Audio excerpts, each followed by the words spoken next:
Welcome, dear viewers, to a new episode of Dialogue Horizon.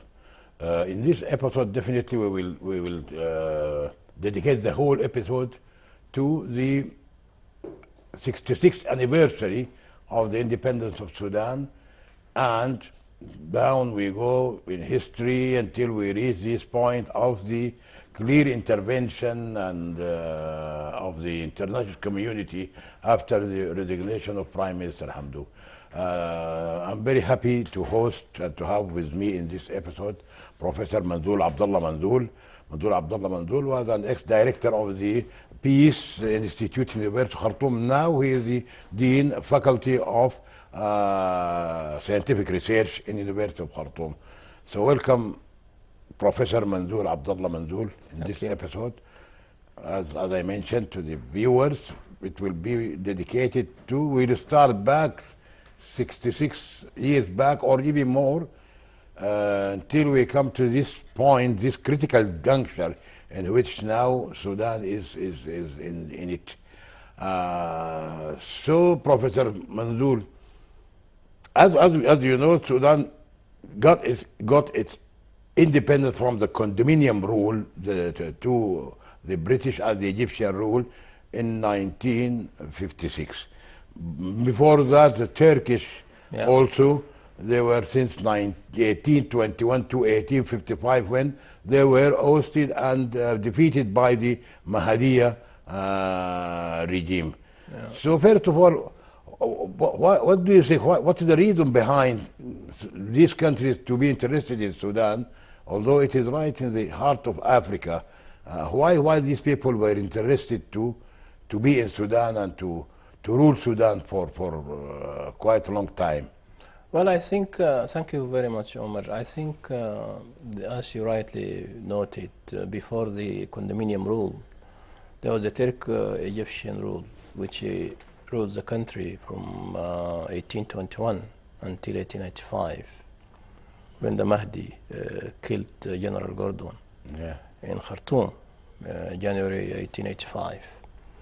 The Turco-Egyptian invasion was, I think, after gold and men, and this is documented in history. The Turk who was ruling Egypt at the time, Muhammad Ali Pasha, was interested in gold and men for his army. He was having the ambition of extending the Turkish frontier. And for that reason, it invaded Sudan. And actually, during that period, the trade in slave was at its peak. Even though in the late 1880s, the European countries and the British Empire started to take measures that would, eventually culminate in banning slave trade. But Sudan was actually one of the key areas for slave trade in the continent, especially during the Turco-Egyptian rule. And then when the nationalist leader, Muhammad al-Mahdi, defeated the Turks in 1885 and drove them out of the country, unfortunately his rule was short-lived. He died 6 months after liberating Khartoum.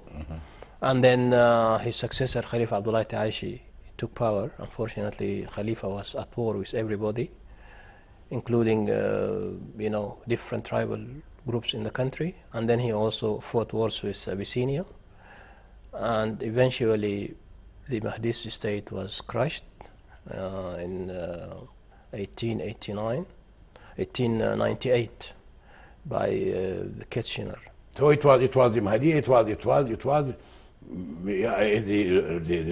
era of Khalifa Abdullah. It was autocratic Islamic rule. It was very, very ruthless and very tough. Well, to be fair, the whole Mahdist state was, based on the idea of having some sort of religious state background. Yes.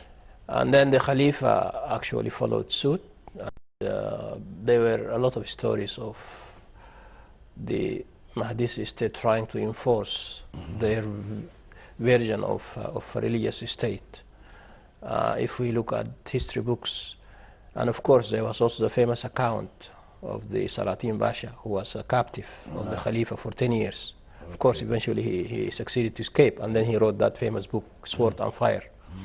But the thing is that when the Mahdist state was defeated in 1898 by Kitchener, then we had the condominium rule.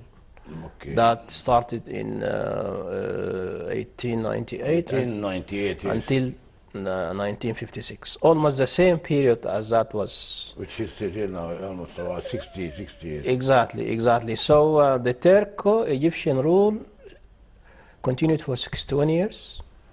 And then the condominium rule also started, I think continued almost about the same, like 58, 59 years.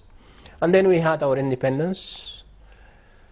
Some people would say it was on the 19th of December, 55, and others say it is the 1st of January 1956. It doesn't really matter. What matters is the fact that after 60-some years, we still have a lot of issues which are unresolved. We have a lot of problems. The country was at civil war with itself for 6 decades, and the problems actually continue as we speak. Yeah. So actually, this is a good narration. This is three eras. The Turks, since 1821 to 1885, defeated by the Mahdi. Then the Mahdiya, about 16 years Mahdiya, and followed by the Karari after the defeat of the Mahdiya in Karari, the famous Karari battle in 1898 by Kitchener, and then followed by the British and Egyptian condominium rule for almost about 58 years. Yeah. Both countries were in control of Sudan at that until that. Okay, absolutely. But just let me continue a bit on the condominium rule. Of course, as I said, the Turco-Egyptian rule that started 1821 was after men and gold, and the condominium rule that started in the 1898-99 was, I think in some history books, the empire was very angry about the way Gordon was killed. Yes. So it wanted to punish them. Kind of retaliation. Exactly. It was retaliating for General Charles Gordon's death. And then also later on, it turned out to be that the British Empire was also after resources. It was after cotton. Yeah. That would supply the factories in Lancashire in the UK. Okay. And that was why in the early 10 of the last century, the British government established the Jazeera scheme. At the time, it was one of the, actually it is one of the biggest schemes in the continent. And basically, it was producing cotton. Yeah. So resources, you know, is a key word for the two, you know, occupiers. Yes. Okay, Professor, now let us go. Now after this narration of the recent history of Sudan, we go to people. As you know, people of Sudan during the last years, the last 20 years of the condominium rule, the British rule, Egyptian, the Sudanese, they started real effort, they struggled to get the independence. They were very strong and adamant. They tried to fight or to call for the independence of Sudan by all means, cultural, by societies, by some parties, and partly by the Communist Party. At that time, it was not known as the Communist Party, but it was the front which against the colonization. And they played a very important role in pamphlets, anonymous pamphlets. Anyhow, they succeeded in giving some pressure to the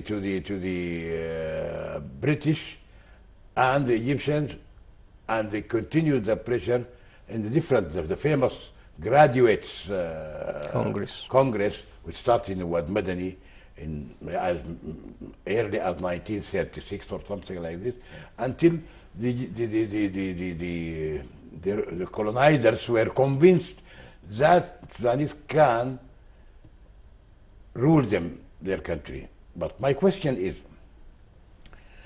do you think the Sudanese people, the politicians, Sudanese people at that time, were they really competent and qualified to protect the rule? Because it's changed from the colonization to democratic rule. Were they competent enough? Well, I think first of all, let me just start with what you mentioned, that the efforts to kick the colonizers and get our independence started as early as the 1920s. We all recall the White Flag Society. Ali Abdul Latif Yes, and White Flag, yeah. Although that was dubbed as a military mutiny, but it was in fact part of One of the means of... Yeah, absolutely. And then came the Graduate Congress, which started in 1939, I think, as you rightly mentioned, in Madani, and then it grew to include many people. And then you had the anti-colonization front. Yeah. جبهة المعادية للاستعمار. Yeah, this is mainly the communist part. Exactly. So we had a lot of efforts by different segments of the society that were in a concerted effort to drive out the colonizers, the British. And I think one of the reasons that led to the success of these efforts was the spread of education, at least in some of the major towns in the country. The British started in the 1800s, with few schools, but then those schools where the children of elite families were enrolled, and these elites were later on part and parcel of the anti-colonization movement in the country. So we have this, and then eventually it came clear, as early as 1954, that the British are going to leave the country. Mm-hmm. And the question was that what would happen after the departure of the British. You recall that there were some political parties in the country which were pro-unity with Egypt, while others are saying, no, we should be a fully independent country. And I'm bringing this, just to answer your question that whether our political elite was fit enough to govern the country after it gained its independence or not. Now, my short answer to that, unfortunately, they were not, and they are not. And the very fact that, and this is also something that is there in the history books, mm-hmm. along with the Kitchener army, there were thousands of Sudanese who supported the invasion. And I think the genesis of our problems lie there, that as early as 1900, there were a lot of rifts in the Sudanese society.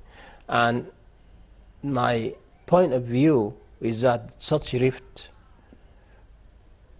was brought by the Mahdist state.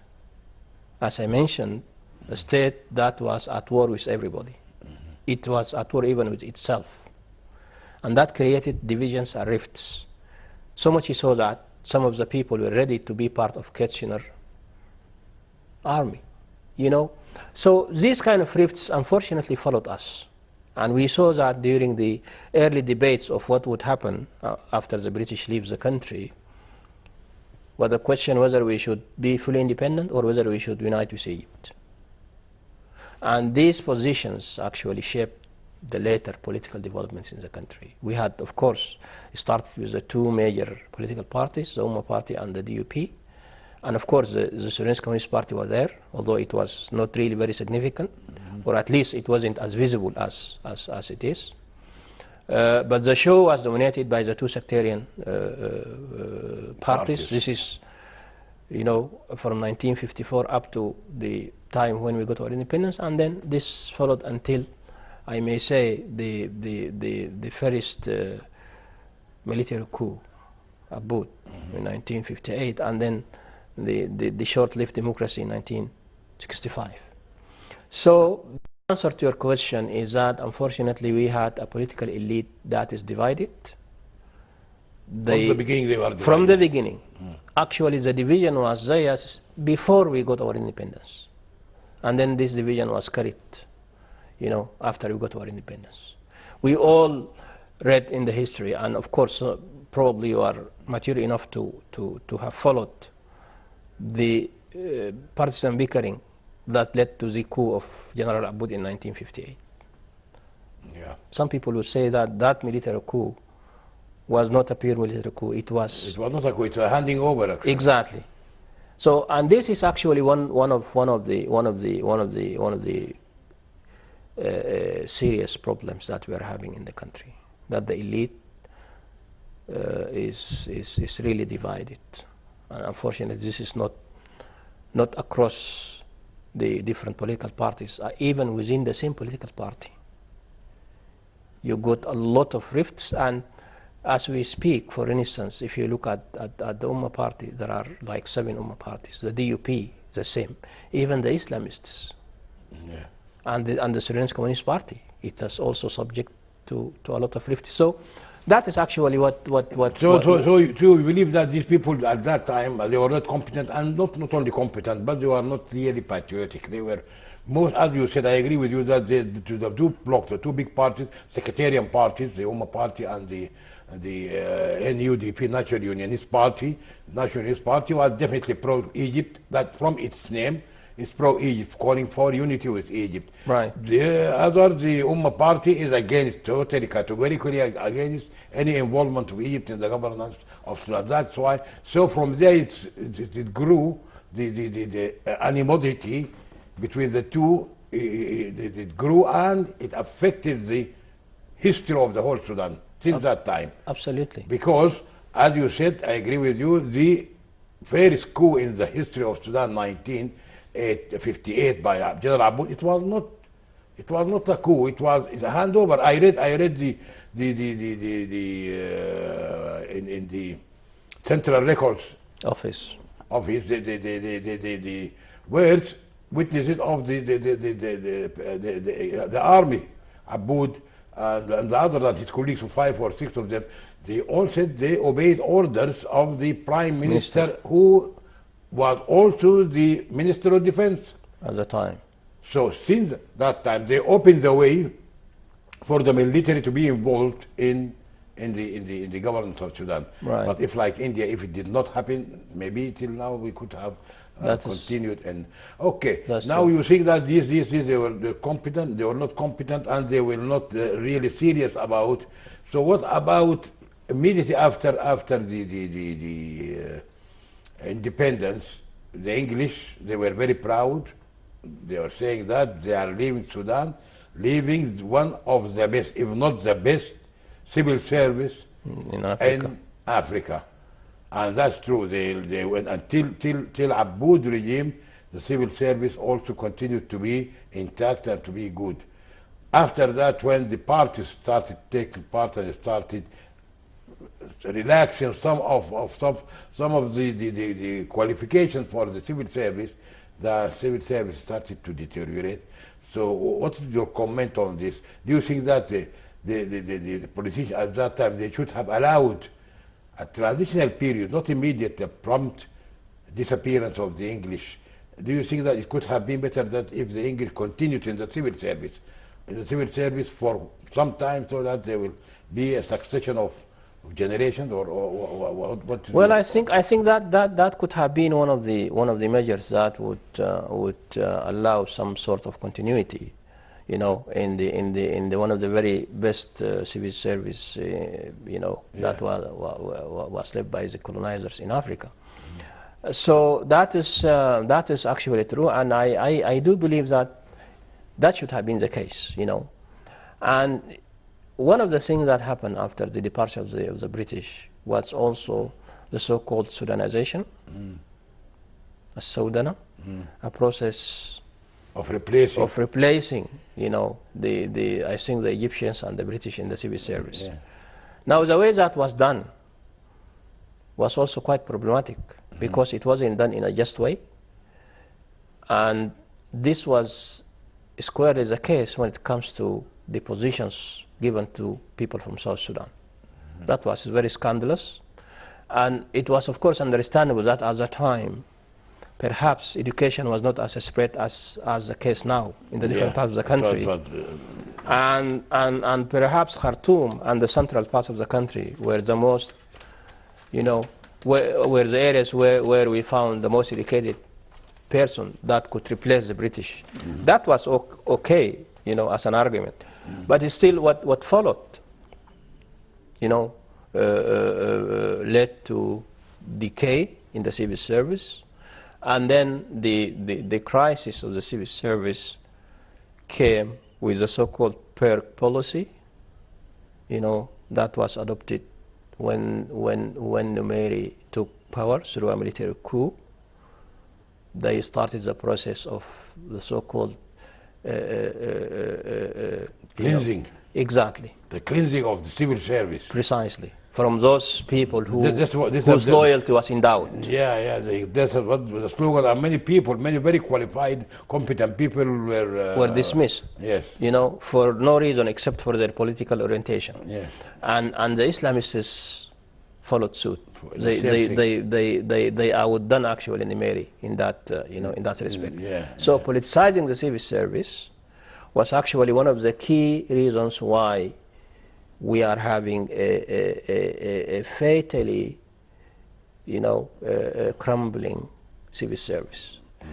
And as we speak, I think one of the key challenges that face the country is the crumbling civil service. Because if you don't have, a good civil service, you cannot effect any change. Yes. And I think this is one of the very neglected aspects in the transition. Maybe I have doubts that anything credible could be done in the transition, but perhaps we could, plan for a future complete overhaul of the Sudan civil service. As it stands, or as it stands now, I don't think we have a chance to be in a position to really entrench issues of democracy and good governance. So you think that civil service in any society or any country is the backbone of the stability and peace of the country? It could help. As you are saying, yes, I agree with you. Yeah. The civil service is supposed to be impartial. Absolutely. It has to be apolitical. It's supposed to be the only criteria for is the qualification and competence. Absolutely. And education. Absolutely. This is the only. But if you add to it the affiliation, political affiliation, it's completely. Now that's exactly what happened. That takes me directly to my second question to Professor Manzoor, which is very important about. Now, as we said, Sudan, now we are celebrating the 66th year after independence. But ironically enough, in this 66 years, 52 years, more than 90% were military ruled. 2 coups, 1958 Aboud, 1969 Numeri, and 1989 al-Bashir and the Islamic Salvation Regime. Yeah. So this is definitely really amazing. I think something weird. In 66 years, 90% of the governance is military. So there should be something wrong. What do you attribute this failure of the democratic civilian rule? Well, if you look at Sudan's record when it comes to military dictatorships, it has an impeccable record actually. If you try to compare it with any other African country, I think we are on the top of the list of having too many military coups. Luckily, most of these coups were failures, but the 3 that were successful, wreaked havoc in the country. You know, the one of Abud, you know, it was immediately after the country, 2 years after we got our independence, things were intact, the economy was excellent, you know, and it was short-lived. It was only 6 years, I think. And the momentum of the transition from the British system, the momentum is still strong going absolutely, on. absolutely. Okay. So things were okay. Until that's okay. Absolutely. And they did quite a big development, you remember? No, that is true. In that era, 6 years, That is what true. they did in 6 years is by far more than what is done in the rest of the... No, that is absolutely true. And that was also one of the issues that we need to take into consideration. That if you have an economically vibrant country, you will be in a position to solve a lot of problems, even if what rules is a dictatorship. But that is another issue. The point is, you are absolutely right. We, out of the 66 years that we had, 52 were military dictators. And this was definitely something that blocked any credible transition to democracy, because the democratically elected government was very short-lived. Yes. The one that took from the British, it stayed only for 2 years. 2 years only, yes, 58. Abud came on to 58. Exactly.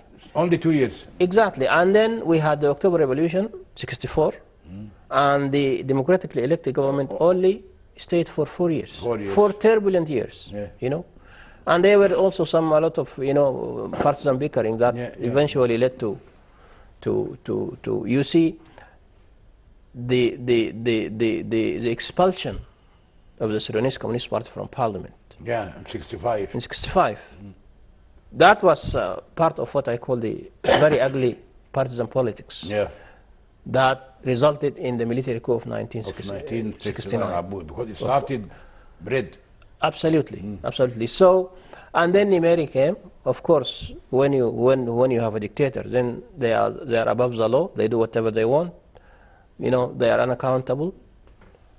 And even the laws they introduce are meant to serve their interests. So, and they do whatever they can to obstruct any move toward democracy. First of all, they ban political parties. Okay. They don't allow people to express their you know, opinions freely. Freedom of expression. Yeah. Absolutely. They put a lot of limits on the press. And this is across all dictators, you know. So the longer they stay in power, the more damage is done at all levels. Now, one of the problems that we are having in our political parties is precisely what was wreaked by military dictatorships. Because political parties were not having the chance to exercise, were not having the chance to, you know, speak freely to their constituencies, make conferences, you know. And by the time that a dictator is removed, all political parties are in shambles, because they were so much affected by the dictatorship. So precisely because we have longer periods of dictatorships in the country, that our political development is stalled. Stalled. And our political parties, regrettably, some of them are still arrested in the politics of 60s and 70s. Because that was when they started. It really doesn't make any sense to have a party leadership that was there since the 1960s and 70s, or even the 80s, for that matter. So, and I squarely put the blame on authoritarian regimes for stalling our political development and arresting any sort of movement towards democracy in the country. Okay, Professor, don't you think I have in mind, I always say and keep saying and repeat and keep repeating, that people, till this moment, now people are talking about transition period and general elections. Nobody thought of the system of governance. It could be one of the reasons for the failure of the democratic system, which is the parliamentary system, the British system. This is well known, but you know this kind of system of parliament, and the prime minister as the top executive officer and the rest, the Sovereign Council, all are just without powers actually. Don't you think that the system itself, because it failed 7 times, 7 governments, 7 governments after independence, one government, then after Aboud failure, hosting, also 2 governments, civil government, democratic government, and then after the salvation coup, after the salvation, after the hosting of Nimeri, also another 3 governments all failed. It was under the premiership of late Imam Sadiq al-Mahdi. Don't you think that the failure may be due to the system? Why don't people try to opt for democratic presidential system? Like, for example, recently it happened, although it is causing a lot of turbulence, but it happened in Tunisia, for example. People, when I say this, they just they remember only Nimeri and al-Bashir. They consider them as presidential, but examples. But I don't think. No, I think I would definitely go with you that perhaps for a country like Sudan, a presidential system is more suitable. Yeah. Because, as you rightly noted, we experienced the parliamentary system so many times. 7 times failed. And all these times. Now, just let me interrupt you. Now, if you go, now before going to general elections, we have more than 100 parties. No, that's right. That's right. So, since we had experienced this parliamentary system so many times, and all these times we experienced failures and problems, why don't we go for a presidential system? And controlled. I think with a very strong constitutional court. Yes. And parliament. Parliament. The presidential system suits the country. Yeah. And I think this is what people should go for. I'm not a fan of the British parliamentary system. Yeah. You know, as far as countries like Sudan is concerned, and as far as, you know, we just talked about the failures in our political parties that preceded even our independence, and regrettably these kind of failures are still following us. So maybe we should entertain the idea of having a presidential system. You know, it should be the idea, because well, another factor, Professor Manzoor, the illiteracy. The parliamentary system needs a very high level of literacy. People, educated people, so that they can be they can understand the program, and they can ask their leader, what is your program, before I go to the polls and I give you my vote. What is your program? But this, as you know, the elections here, the general election, all elections in Sudan, people, they come and they just go to the by picture. Still they go for pictures. No, that's right. You know, all elections, you know, whether presidential or parliamentary, I think require high literacy. That is a fact. But this is actually more needed if we have a parliamentary system. Yes. I think for this is actually one of the reasons why I am for a presidential, you know, system. And I think people should seriously think about this. Not only this, also I add my your point of view on now in our situation, this current situation of this more than 100 parties and institutions. When you opt for presidential system, people will be forced to form blocks.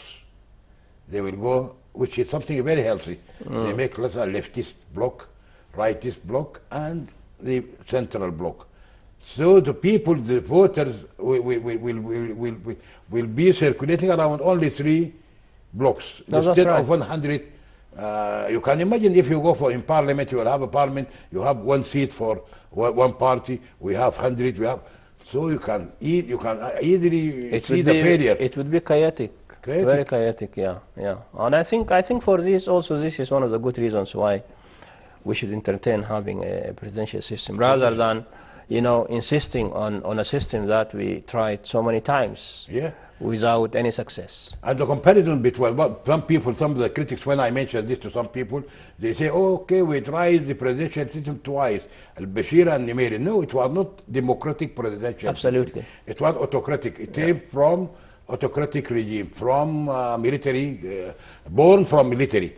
But now, if you want a real presidential system, it comes from democracy, that could be a solution. It would be different. It will be different.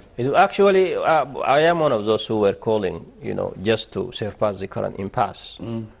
Why don't we just elect members of the Sovereign Council directly, 1 or 2 or even 3, just to solve the current problem we are having, to avoid having a military person on the top of the Sovereign Council. Go for electing the members of this Sovereign Council. Yes. Reduce them from 14 to only 3 as maximum. Oh, my preference is actually 1. Actually, and that could be 1. Yes. 1, Bring a civilian who doesn't belong to any political party. If Al-Burhan would like to stand for election, okay, why not?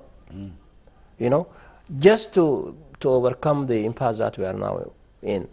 Because I don't think those who are taking to the streets will accept the status quo, So I'm just thinking loudly. Loudly, yes. Okay, Professor. Now if we go to one of the sad incidents which occurred, the event occurred in the arena of Al-Bashir regime. It was very short-sighted. They were very short-sighted. The secession of the South. It was driven the Southerners to go and to opt for secession instead of federal state. But if you remember, during the condominium rule, especially the British, they issued something very controversial, which is the blocking the closed areas. Closed district ordinance. Well, that's one of the reasons which made the difference between the North and South. Development-wise, I'm talking about development. That is why the Southerners were feeling that the feeling of deprivation of their resources and this. So do you think that was one of the reasons? No, that is absolutely. There is no intention in question. them? There is no question about that. The close districts ordinance that was, I think, issued 1922. Close district ordinance, yes, 1920. 1922. Yes. That was a disastrous decision by the British government because it blocked the free interaction between people in the different parts of the country. And by the way, this ordinance was also applied to some areas in Darfur, not only the south. Also in Darfur. Oh yes, some areas in Darfur were also part of that closed district ordinance. And when they did that, they blocked the free movement of people between the different parts of the country. They even dictated to the people in the south, the way they name their children, the way they dress, and all of that. And all this is documented in history. So absolutely that was part of the problems the country witnessed. But then I don't think the blame should be squarely put on the British only. Not only the British, that's absolutely, why I asked you. Because we could have undone this when we got our independence. Yes. We had a lot of chances that we spoiled. Our national leaders, they completely failed to address this issue. They completely failed to undo what the British have done, especially with regard to the closed district ordinance. And they followed policies that were as bad as the British policies, As bad as the British? Yeah, if you look at them closely. Yeah, they followed. They're not they're not really very much different from what the British did. Even if I remind you, even in the Round Table Conference at that time, the southern politicians like William Deng and some others, they're very competent, and they were just opting for federation at that time, 1965, the Round Table Conference. Also, the failure of the northern politicians, not North Sudan politicians, like Zaim Ismail Ashari and others, all they categorically rejected the need or the demand of the Southerners to have federation in one united Sudan. At that time, if they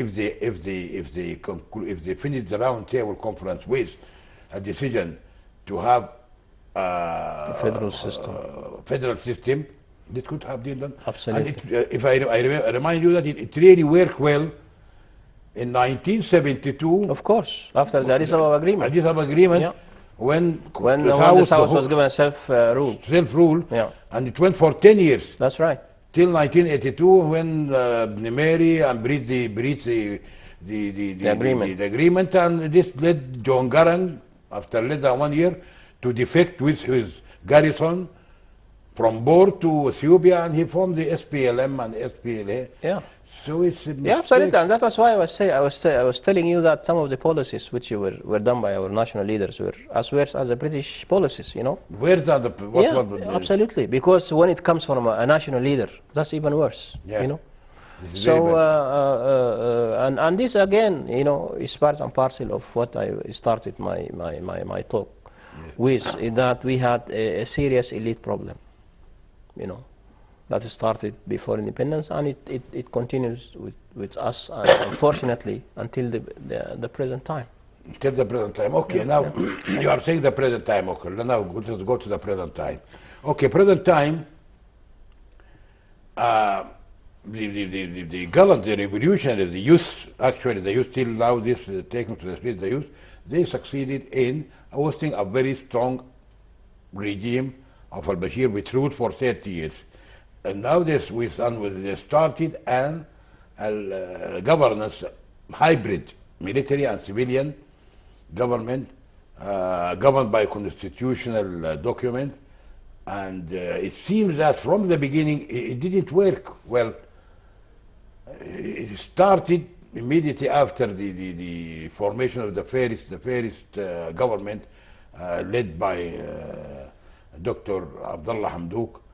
People were not happy, and the government performance was not satisfactory until the Juba agreement was signed and ratified, which changed the government also by the inclusion of the armed struggle members in the government, and Prime Minister Hamdouk dissolved the government and formed another government, which was actually also hosted on the 25th of October by General Burhan. Okay, now how do you see the picture? Many people are worried about from the beginning, from the start of the transition. Do you think that there are some mistakes were committed from the beginning? Well, you know, the problem was I am among those who really don't want to cry over the spilled milk or look back, although we have to learn from history anyway. Yeah. What happened in August 2019 was not something that most of the Sudanese people were looking for.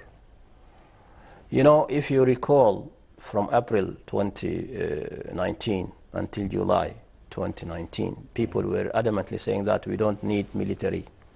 This should be a civilian-led process. Yes. And unfortunately, what happened was that the declaration which was signed in August 2019 was a result of long and difficult negotiations. We have been following that, or we followed it.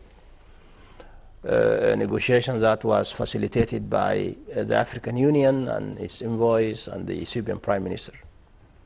And we got that. Now, as bad as it was, if it were implemented the way it should be implemented, I think we wouldn't have been into this situation. Unfortunately, the confidence between the two signatories, the military component and the civilians, was as it is lowest since the beginning. And of course, because of what happened in the sit-in. Okay. You know, people lost trust in the military, to put it frankly, and then came the mistakes that were done by the FFC. Initially, the idea was to have a government of independent technocratic, you know, personalities, including, of course, the Prime Minister. I think he was the only technocrat, if I may say so. And then when the Juba agreement was signed, another complication, you know, was added to the already complicated situation by bringing in those who signed the agreement. And then the problem started, and those were part of the government as a result of the agreement sided with the military in what happened in the 25th of October. And eventually we had a change of the government, and the latest step was the resignation of the Prime Minister in his famous statement to the Sudanese people. And then we are now in what we are in. Okay, so I believe before now I think we have a little bit short of time, but one of the things which I think it's happening, which is not good, is the partnership, the division partnership. It should not be longitudinal. It should be top and bottom, because you can mix military and civilians. It is like oil and water. You cannot mix them in a bottle. So there should be the top. And we have specific duties, and then it comes down the whole governance, civilian governance to be civilian rule.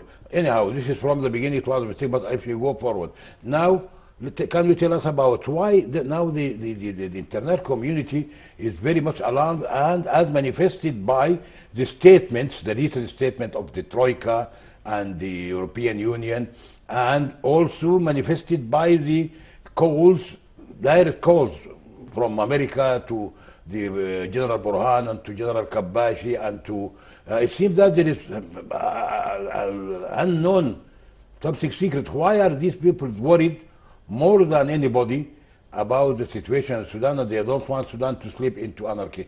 In just 2 minutes, can you give us your feeling, or why this interest on Sudan? What's the reason? Well, I think these people were alarmed by the number of people who got killed since October 25th. And I think this should be alarming for everybody, not only foreigners, even for us Sudanese. Yeah. We should clearly and straightly condemn this, because this is just unjustified. And the military-civilian partnership has gone. It doesn't work. It won't work. So probably there is a need for a serious thinking of having a formula that will work. Different than what is different than what was entertained, because it didn't work, and it will not work. So the pressure from the international community will continue, and this will make it very difficult for the Sovereign Council to appoint a prime minister, because the statements that I saw were clearly saying that we will not be talking to any prime minister who is not having a broad-based support from the different political interlocutors. So they will intervene if they have any prime minister. Yeah, and this is why any prime minister who will replace Hamdok should have a broad-based support from different political parties. Okay, that is very good. Thank you, Professor, for the 1 hour or so we spent on the different issues since independence till now. Thank you, dear viewers, for being with us in the last hour with Professor Manzoor Abdullah Manzoor, University of Khartoum. He is the Dean Faculty of Scientific Research. We hope to see you next week in a different atmosphere, better atmosphere, very conducive to the safety and security of the Sudan. Thank you and bye.